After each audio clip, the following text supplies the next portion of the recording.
गाई के गोबरे महादेव आंगना लिपाय गजमतिया हो महादेव चौका पुराय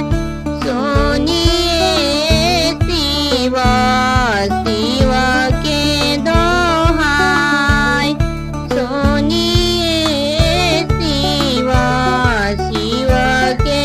दोहाय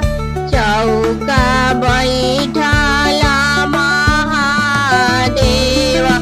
गैनियाला साई बैयाला भाई गौर देई लिहली जगाई सुनिए शिव शिव के दोहाय हो दुका के मरले महादेव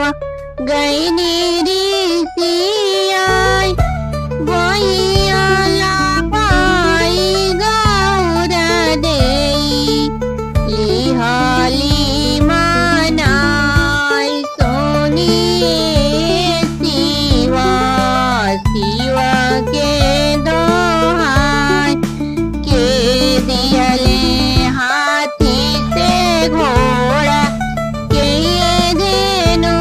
गाय के दियले आपन धियावा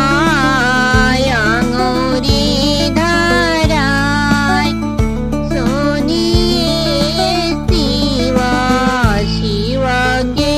दोहाय बाबा दिहले हाथी से घोड़ा भैया धेनु गाय आमा दियली आपन